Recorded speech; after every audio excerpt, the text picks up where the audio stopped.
It's recording. We've got it. Perfect. Wonderful, guys. Sorry about that.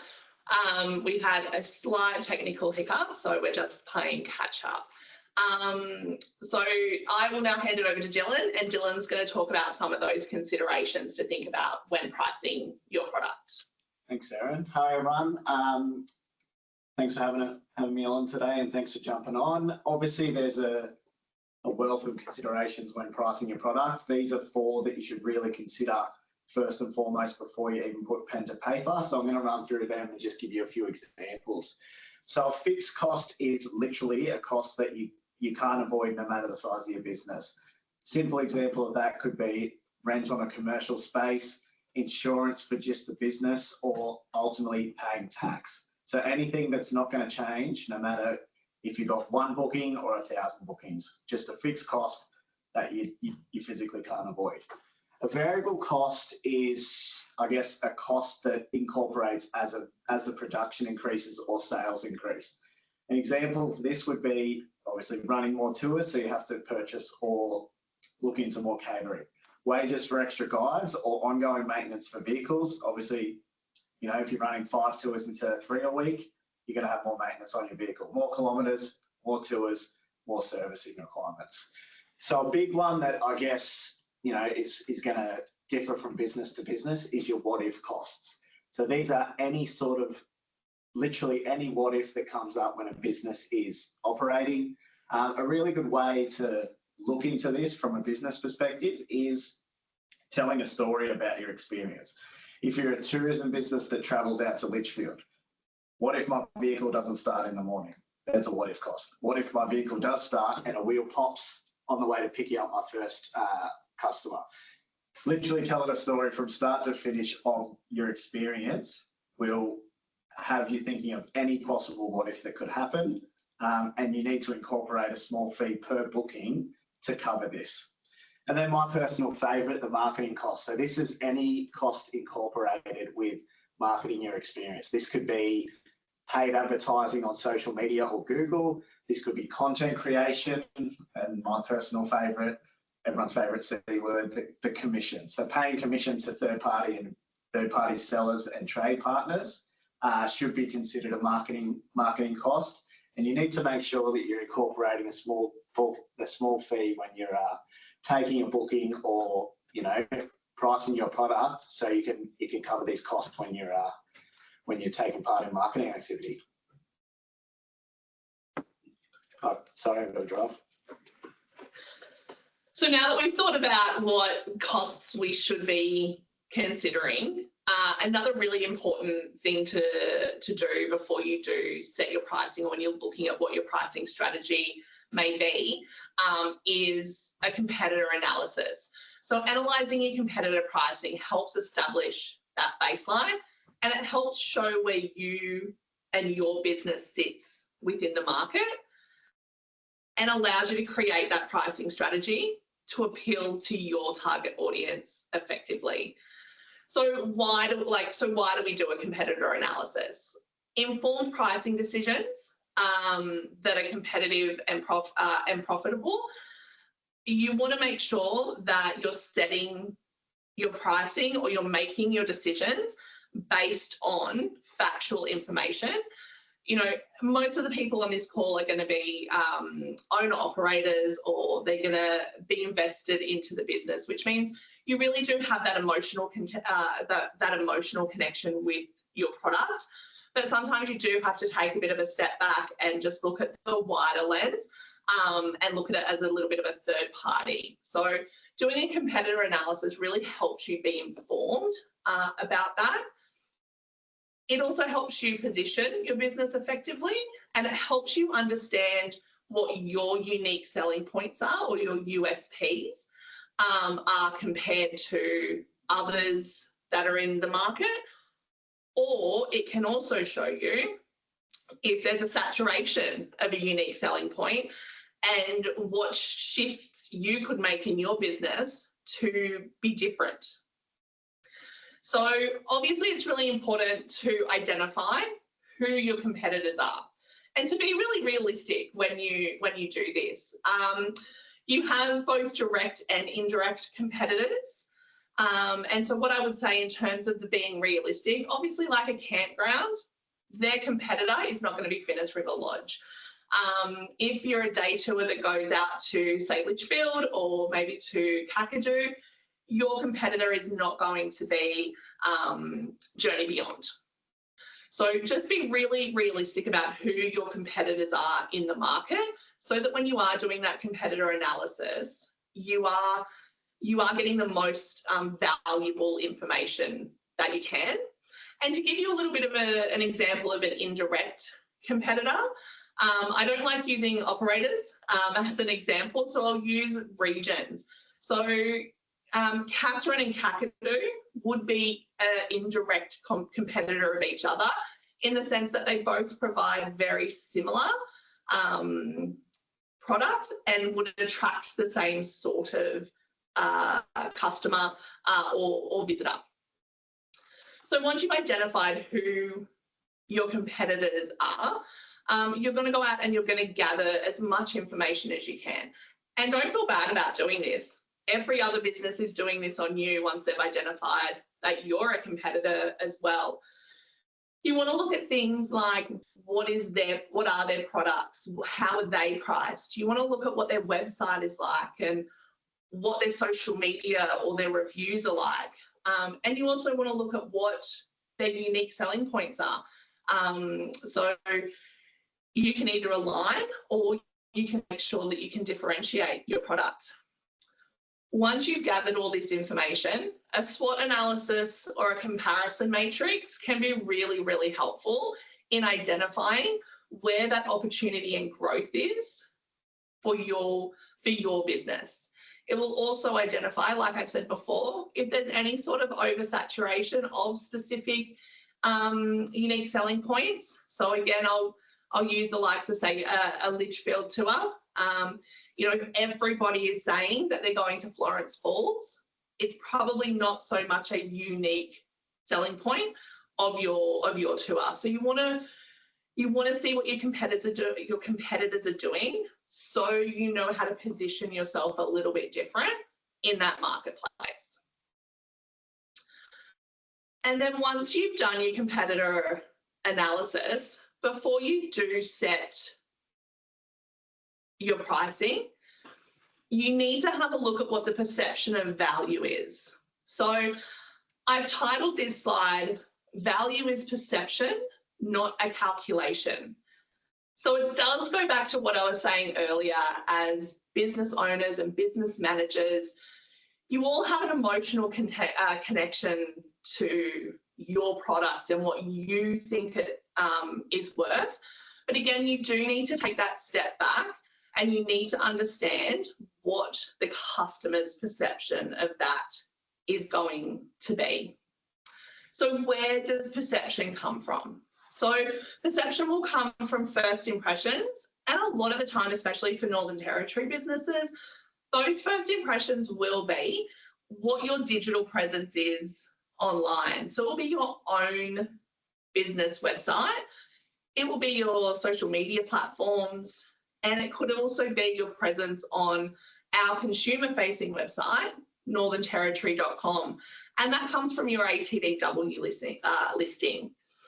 First impressions will also come from face-to-face customer service, whether that's directly with you and your business or through travel agents, visitor centres, or sometimes even word of mouth. So taking all that into consideration when you price your product as well is really important, because if you're trying to put forward a high value tour and you're putting forward a high-end price, but your social media and your website and your digital presence doesn't really convey the same message, then those first impressions for potential consumers, you know, are not going to match what you're thinking the value of your product is. So obviously the customer experience comes into perception as well. What's the convenience like? Was it easily bookable? What was the follow-up like? If I had questions and I used the question or contact us form on the website, was it a fast turnaround time? Did I get my answer within 24 or 48 hours? What was the level of customer service that I experienced? And also, obviously, those things lead into your brand reputation.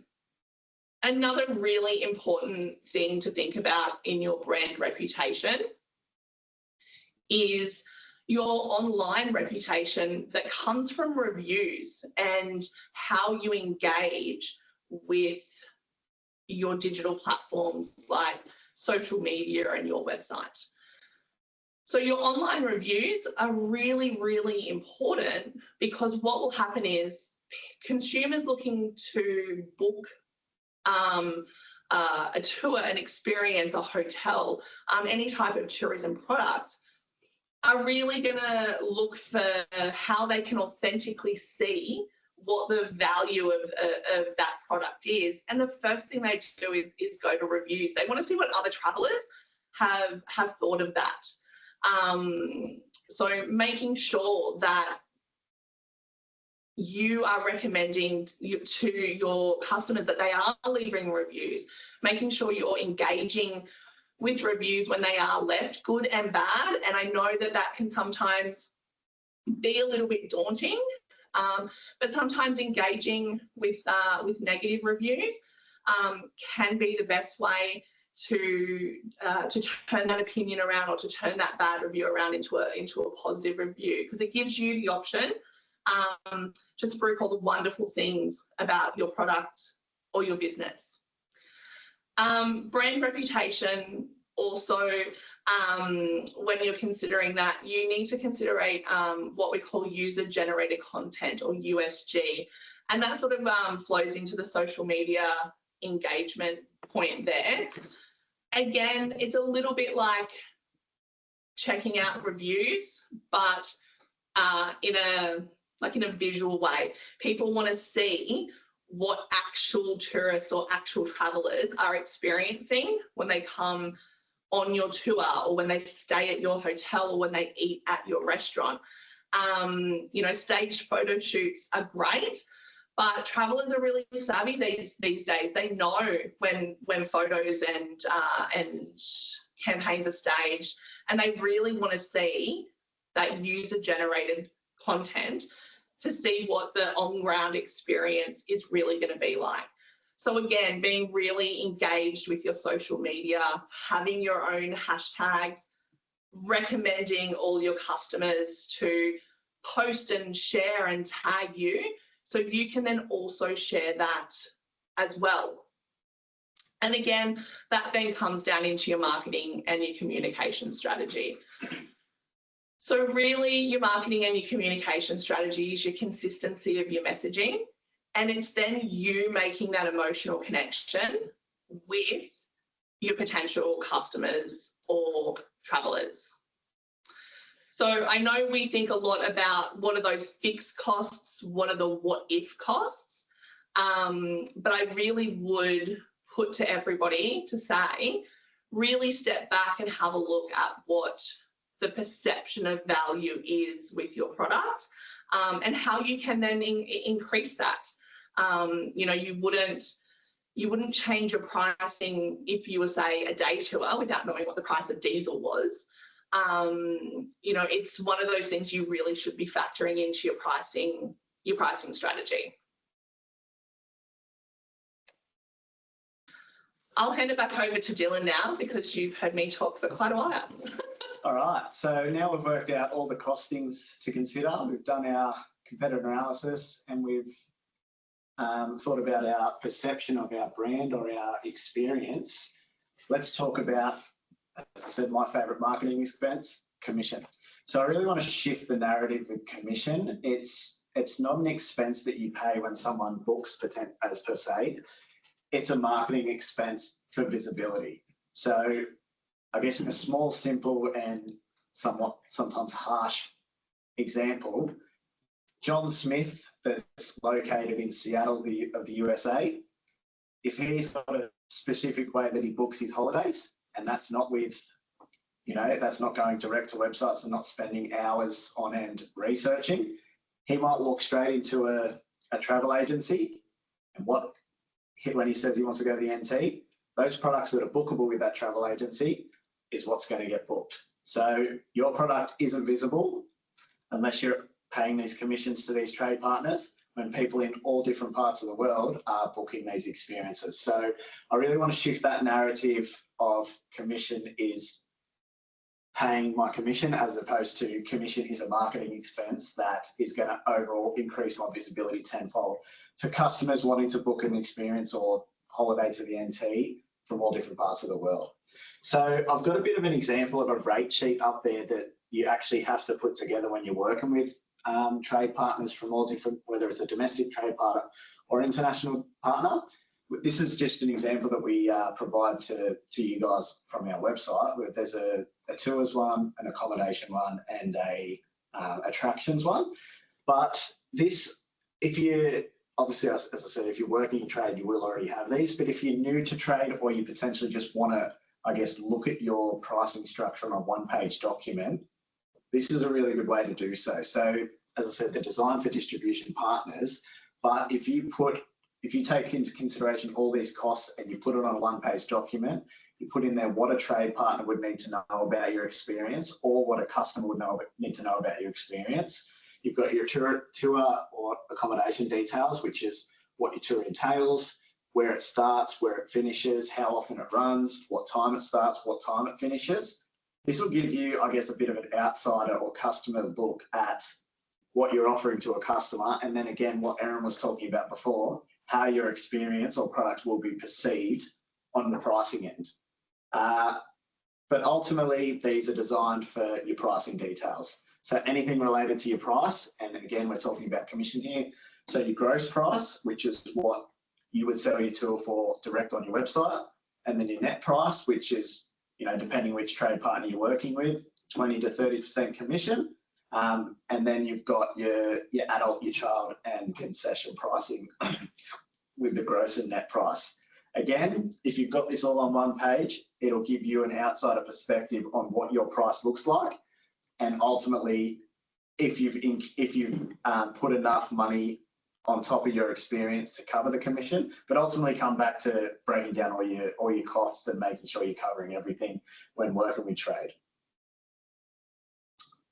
I think it's on the season. Oh, sorry, I got to transfer. No, that's okay. I was going to say, before we move on to the next slide and have a chat about the seasonality of the tourism industry, I just thought I'd note that we do have a question or a comment in the chat box saying that competitor analysis in certain markets can be a little bit difficult when most operators don't display or openly advertise their pricing.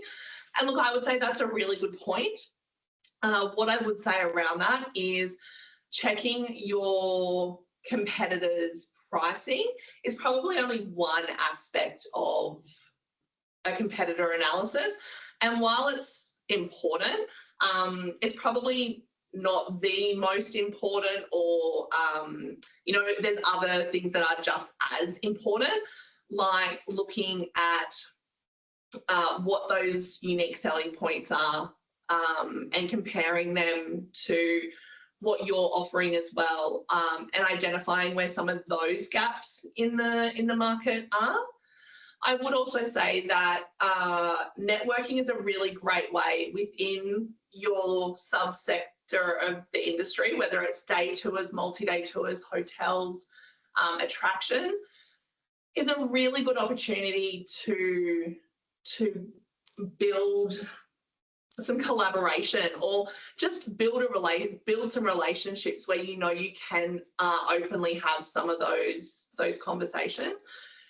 What works well for the industry works well for everybody, and even though people may not be able to share exactly what their pricing is, once you have that really good network or that really good connection with like-minded peers in the same sort of subsector, you can sort of have some of those conversations, which then make it a little bit easier to do some of that competitor analysis. So I would say, yes, obviously pricing can be important, but also look around what you're offering versus what's in the market and how you can position yourself. And that value perception obviously comes into your pricing as well. You want to make sure that whoever's looking at your product on your website or your social medias accounts can tell or can see why the value in your pricing is there. I think we had a question from someone around commission. Where do we get sample rate sheets? And I would just like to shout out to Gemma. Thank you very much for sharing the answer for that. Muchly appreciated. And we've got a question from Richard around how do you price for local market and pay 30% commission for international? Really good question, Richard. So I guess it comes back to your costings. You need to ensure that you are thinking, long-term pricing with commission as soon as you're building your pricing for your experience or your property. So ultimately for domestic wholesalers and working with the domestic market, you're looking at 25% commission, to work with the likes of Flight Centre, Broome, Kimberley, Beyond Holidays, and I'm happy to go into detail with this offline. But I've got a really interesting, it's actually on our website, there's a really interesting statistic that is taken from the 2022 nationwide statistics around commission. And if you break it down with your direct bookings, your third-party bookings domestically and internationally, and any sort of booking you get from all different realms of platforms, the number is 6% commission you're paying at the end. So obviously that's a nationwide, and tourism industry-wide specific number, but ultimately if you've encountered that, if you've incorporated that commission from the start, if you're paying 6% commission for a whole year, you're coming out on top anyways. It's all about visibility. And again, that question is asking about paying commission, but you want to look at it from a different lens as a marketing expense. And I'm happy to go into detail and look at some opportunities offline with you, Richard. Feel free to reach out. Awesome. I think also, Richard, I'll just touch really base. At the end of this webinar, we'll actually let everybody know what the next webinar that we're doing is, and I think it would be quite beneficial to jump on that one as well, because we'll go through this in a little bit extra detail and a little bit more specifically. Wonderful. So what I'll do now is Dylan will jump in and have a chat about seasonality and leveraging dynamic pricing and that to make sure you are targeting and being profitable over those seasonal times. So yeah, it's a well-known fact that the tourism industry is extremely seasonal, whether you look around the world, interstate or here especially. So, in my opinion, we have 3 seasons here. We have our peak season, which is the dry season. We have our shoulder seasons, and then we have the off-peak season. Seasonal tour pricing means that businesses can lower their prices during the off-season to attract more customers. This can, make sure that you've got a bit of a steady flow of customers year-round, but adopting a seasonal pricing structure requires more forethought than just lowering your prices when the quiet months arrive. Your seasonal pricing strategy will be mostly informed by your peak season profitability and how you can channel those profits into, covering your operating expenses during your quieter months. Dynamic pricing, it's a strategy that involves adjusting your prices according to changes in demand and supply. So a lot of hotel chains and a lot of hotel and massive properties use this. So this could mean that your price is $350 a night or $350 for your experience. Say you've got a tour that's selling out, you might add a bit of money to that, and then you've got a tour that needs a bit of love, so you'll lower that price. It's all about making it dynamic to increase inventory and increase customer bookings across your inventory. So it's a really good way to look at your inventory in your quieter seasons, but ultimately profit more in your peak season as well. A really good way to, offer an opportunity to get your customers on your shoulder season periods and measure inventory throughout our peak season in the NT is early bird offers. So coming back to my example before, John Smith in Seattle, he might book his trip 6 months in advance for May. There could be potential for you to offer an early bird specific discount for him to book your experience over a potential competitor. So it's a really good way to obviously measure inventory for your quieter months, but push people to a specific tour in your peak season if you're seeing a bit of a lower uptake than what you would have in previous years. There's a bit of research that goes into this, and I'll be honest, it can take some time, but if you do it and you measure correctly, you'll find that you get a decent spread of bookings throughout the season, as well as your off season as well. So it comes back to, looking after your bottom line profit across the year. And then last minute deals. So again, this comes back to dynamic pricing, so to speak, but it gives you an opportunity if you've got a departure date or a room a couple of rooms that are not booked, in June or July, and it's late May, potentially just offer a discount on that specific departure. A customer, I'll speak for myself. If I see something cheaper on a day that I'm going to be in a destination, odds are I'm booking that day because I'm saving money. So it gives you, again, a really good opportunity to fill those seats when you're not necessarily seeing the uptake that what you would have seen in the previous couple of years. I would probably just touch on early bird offers as well. I think the narrative that I'm hearing from operators in the top end, I'm sure Nick is hearing it in Central Australia, and we're definitely seeing it Australia and worldwide, is that booking window is getting a lot shorter, and especially in the past for a Northern Territory holiday, a lot of travellers pre-COVID were booking, 8 to 12 months in advance, and now they're really sort of looking at, probably 3 months or less. So really enticing your potential customers to lock something in really helps you manage what your forward bookings may potentially look like, and it then helps you manage your business costs a little bit better as well. Probably the biggest feedback I've had over the last probably 18 months as we've watched that booking window shorten is that it's really, really hard to manage things like catering, workforce,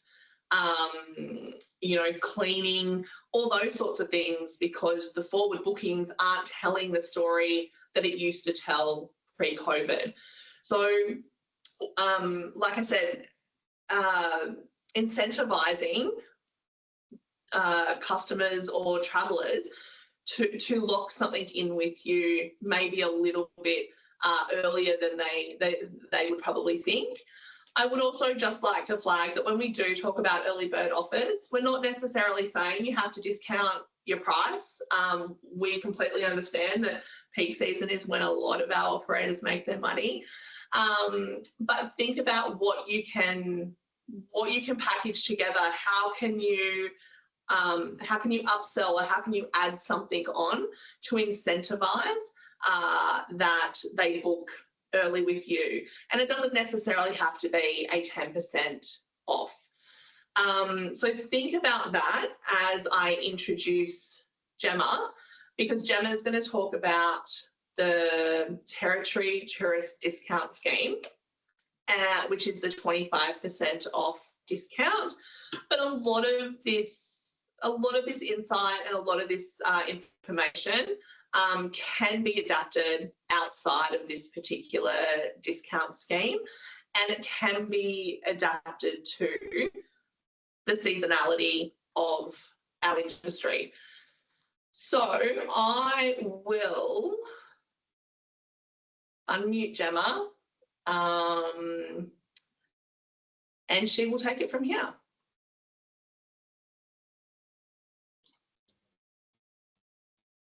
Can everyone hear me? Thanks, Gemma. Cool. Thanks, Erin. I won't take up too much of you guys' time. We just wanted to keep Territory Tourism Discount Scheme fresh in everyone's mind and give you a bit of a refresher. By now, I'm sure you all know the campaign dates for the discount scheme. Consumers can now book 25% off through the Northern Territory Regional Tourism Organisations through the visitor centres. So Tourism Top End, Katherine Visitor Information Centre, Tourism Central Australia, and I believe Uluru and Tennant Creek. Someone can correct me if I'm wrong. And the travel dates are seen on the screen. So from 1st of January to the 31st of March 2025, and slightly different for Central Australia as well. Tourism Top End and the Visitor Centre have been working really hard to fill our deals page on the website. We're doing this with packages, value adds, discounts, and new products as well. We're ensuring our social media is consistently promoting the discount scheme and featuring member products as much as possible. As members of your RTOs, you are already bookable through the discount scheme, so you might as well make the most of it. Especially as Dylan and Erin have just gone through, making the most of the off-peak season, and creating a deal, creating a package can really help leverage campaigns, and especially get that extra exposure for your business during the off-season. First step would obviously be to make sure your Book Easy listing is up to date, because that's what's feeding all of the online booking platforms for the discount scheme. Ensuring you get in contact with us if you're having any issues. The quickest way to check if your Book Easy listing is up to date, search your name on tourismtopend.com.au and or Tourism Central Australia, and just have a look at what consumers can see on your landing page on our website. Let me know if you've got a deal, a package, a value add, or any products you'd like extra exposure for, and use our campaign toolkit to leverage this promotion. We have shared logos and templates and imagery for you to use on all your platforms. And I'm sure if you get in contact with Tourism Central Australia, Jamie and the team there would have the different coloured logos and obviously your red centre colours to help you promote that on your channels as well. So why you should reach out to package or get that extra exposure is that our deals page has prominent feature on our website and is a really easy access point for consumers. This page consistently gets the most click-throughs and takes consumers less time to find you on our website as well. Packages and deals allow you to get creative, work with businesses you may not have worked with before, and it's the perfect time to trial that product idea that you've been sitting on for a while. You never know if it's going to work. Best people to test it with is locals. Packages, deals, value adds, and proactive product updates will be promoted through our consumer newsletters. That database will expose you to thousands of extra people, and this database has been collected throughout all the different rounds of territory vouchers. I think that's 4, and now we're up to round 2 of the discount scheme. So we have a really great local database through our newsletters, which is well worth leveraging. So when creating deals, it's important to consider and think about your validity, your blackout dates. Obviously, Dylan's gone through all of the rates and things you should consider as well. There's plenty of member businesses that you can partner up with and connect with. Leverage the campaign by using the toolkit, all of the branding colours, fonts, logos, imagery, templates, they're all in there as well. If that QR code's not working, just get in contact with me and I can flick that through to you as well. Check the current deals page on our website and just see what other operators are doing. That competitor analysis is definitely a way to go for this as well. So see what packages are already being created.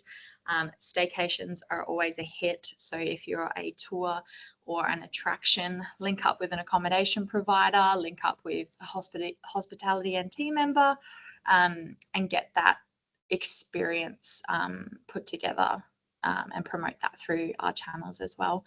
Just go to the next slide, please, Erin. Thank you. Examples of what have worked really well in the past, throughout voucher schemes, throughout discount schemes, and just throughout the year as well. Discounts and value adds are totally up to you. We're obviously already offering 25% off, so if you don't want a discount, you don't need to discount. My push is always value adds, so something that's not going to cost your business too much, whether it's a sticker, a fishing shirt, a stubby cooler, breakfast in the morning, free Wi-Fi, car parking, all that kind of thing. Staycations with meal vouchers, drink vouchers, and breakfast included really work. Local deals, so you could do a territory only price where people have to give you their license to get that discount. Things to do with couples, things to do with friends, family, attractions and memberships work really well as well. If you've got something new and exciting or anything you really want that extra exposure for, please do reach out. Jamie and the team at Central Australia obviously want to hear from you as well. If I'm not your point of contact, definitely get in contact with Central Australia. There's a few notes coming through on where I'm from. Apologies. For those of you who don't know me, I'm the marketing coordinator at Tourism Top End. So if you need anything regarding marketing, campaigns, Book Easy, the website, packages, deals, anything like that, please get in contact. I'm sure Erin will share my details after this. Otherwise, our industry website, tourismtopend.org.au, all of our contact details for the team are on there as well. Thanks. Wonderful. Gemma, thank you so much. And just to reiterate, because we did have a question, operators do need to be a member of an RTO to engage with the Territory Tourist Discount Scheme. So whether that is being a member of Tourism Top End TTE or Tourism Central Australia TCA. On the very last slide, I have included the contact details. If you're not a member, who to reach out to is there as well.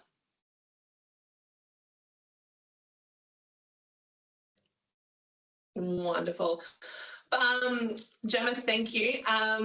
Again, I just want to reiterate before we move on that everything that Gemma has covered in terms of creating your packages, adding value, looking at what deals you can do, while yes, extremely relevant to the Territory Tourist Discount Scheme, which is running at the moment, it's not just for the Territory Tourist Discount Scheme.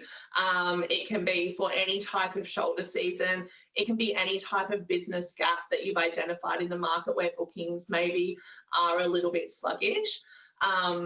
So what I would recommend is, don't wait for Tourism NT or for the RTOs to have a certain campaign. You can definitely get out in front of that and create your own packages, create your own value adds. Again, it comes back to that competitor analysis, seeing what everybody else is doing in the industry and figuring out how you're going to stand out.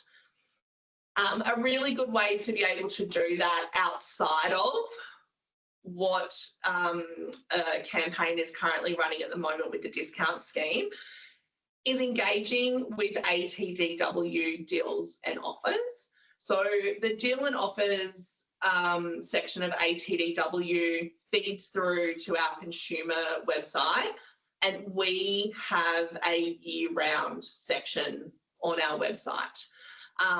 So while yes, as Dylan said, we pretty much have 3 seasons. It's peak, it's low season, and then it's shoulder season. Individually, you might find that your hotel just doesn't perform in November, and you want to boost your visibility. You want to boost your sales. You want to generate some more revenue. Engaging with ATDW deals and offers will feed that through to our consumer website. So we're thinking about things like the seasonal pricing and packages that both Dylan and Gemma has spoken about. We're thinking about what your unique selling points are and how you're going to package that or put that in an offer. And we're also thinking about partnerships, as Gemma mentioned. Think outside of just like your box, your business. If you're a hotel that doesn't have a restaurant, what local cafes can you engage with?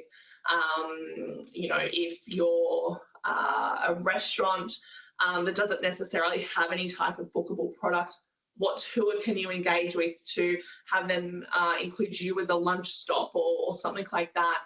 Really make sure you are engaging with your networks and connecting with industry to form those partnerships. So you're both winning with deals and offers.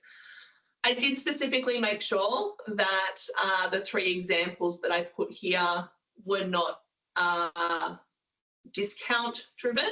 So Coinda obviously has tied up 3 nights plus a free park pass.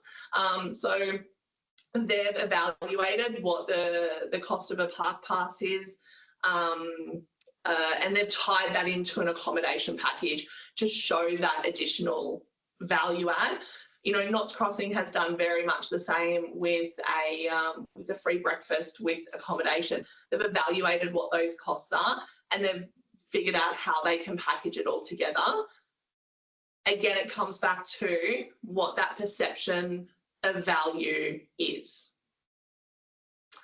If you are looking to do a deals and offer, it is really accessible from your ATDW portal, your login. However, if you do need some additional assistance, we do have a customer success consultant who works specifically with Northern Territory businesses, and that's Bryony. Her details are up on the screen now, but I'm more than happy to send them around to everybody afterwards. And the great thing is with Bryony is you can actually book in an appointment with her and she can sort of walk you through some of the technical things about putting your deal and offer into ATW, so it feeds through to our consumer website really well. And then last but not least, because it's extremely relevant at the moment, Netflix's Territory. So again, Tourism NT has done a Territory for Real campaign, and we would love as many operators to get involved as possible. I've popped on the screen the best way to get involved. Again, it is through your ATDW listing, and it is engaging with ATDW so they know to feed your listing through to our specific territory page. So with our Territory for Real campaign, it is centred around products, experience and attractions that do align with Netflix's Territory. But that's not to say it's only for top-end operators. It is definitely for NT operators statewide. Central Australia can access this campaign as well.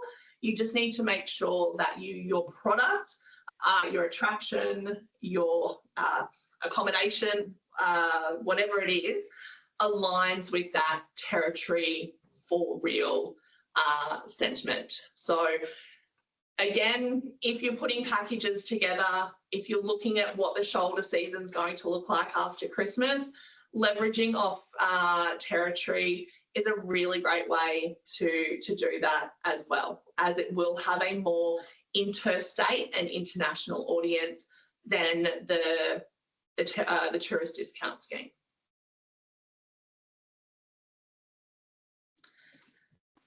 And that does bring us to the end of our webinar today. As promised, I do have some further resources.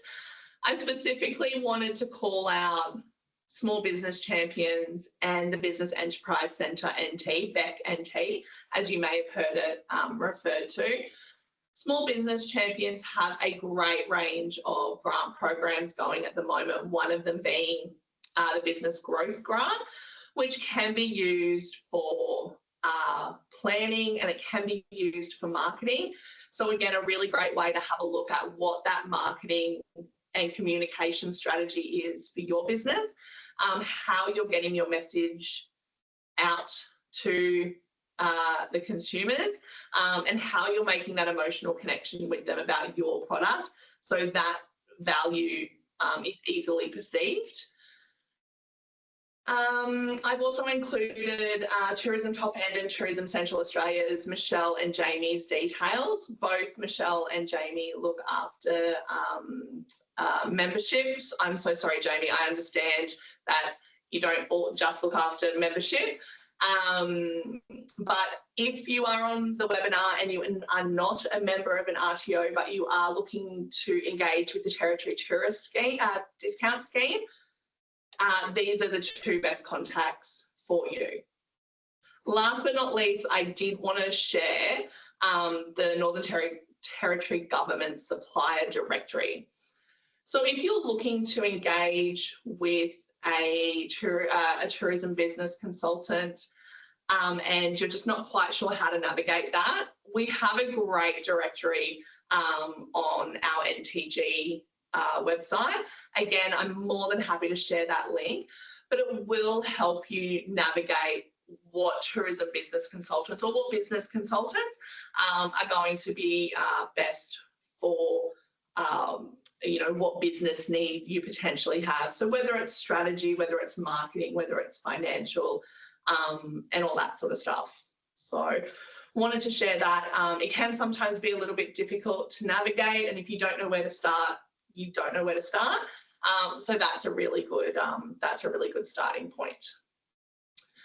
So I suppose to finish off the webinar before I throw it open to questions, I will just sort of summarise by saying, obviously there is no perfect or ultimate guide to creating the right pricing strategy for tourism businesses. No two businesses' business strategies are going to be the same, so it will be very dependent on what your business goals are. What works for my business may not work for Dylan's business. The success of your pricing strategy, though, will ultimately depend on how accurately you can manage your business's operating expenses. And as we've discussed on today's webinar, that's not just your fixed costs like your insurances, your tax, and that sort of stuff. There's a lot of other expenses that go into operating a business. And obviously how well you utilise market insights to fine tune not only your product, but your pricing and your marketing and communications that you do put out to potential customers. So guys, that's about it from me. Thank you for holding on and listening to me and Dylan for so long. Are there any questions that we may have missed, or anything that we've touched on that maybe you'd like something explained in a different way or some further information on? Gemma, thank you for clarifying for Deb that it was Bryony at ATDW. I was going to ask, is it possible to get the sample rate sheets as a different format other than PDF, so we could work from them at all, or is that a thing? Let me have a look at that and see if it's something that we can definitely convert. We can adapt it, or if we just need to recreate based on it. Yeah, either way. Obviously, yeah, definitely. I'll leave it with me, and I will definitely come back to you. Thank you. That was a great seminar, by the way, as well. Thank you. Any questions, any comments? Is there anything anybody would like to add? Don't be shy, don't bite. Deb, I saw that look. Oh, I thought of another one. How long is the for real campaign running? Like, That is a very good question, and the end date has absolutely slipped my mind at the moment. That's shocking, Okay. Holly. I'm so sorry. How dare you? That's fun. You can't retain it all. No, just let me thinking just because we've probably got things that correlate. I loved the series. But given that we have that natural environs and a bit of a field guide to you know, I can see opportunities, but slow to develop. And just wondered how much, you know, just what if the time frame will end. So. No, definitely. Let me again, as soon as we Jem. Based on the website, 30 November. Okay. Yes, sorry. Lauren has just popped in there Thanks, as Lauren. well. Whatever. Yeah, beauty. Thank you. Wonderful. Well, guys, if there aren't any further questions, again, I would just like to thank everybody. I hope you definitely got something out of it. I hope there was some food for thought in there for everybody. And as always, mine and Dylan's doors, emails and phones are always open. So please do not hesitate to reach out if you do have any questions. And I will definitely share those contacts that we spoke about in email afterwards. Wonderful. Thanks so much, guys. Have a great afternoon. Thanks, guys. Have a good afternoon. Bye. Thanks, guys.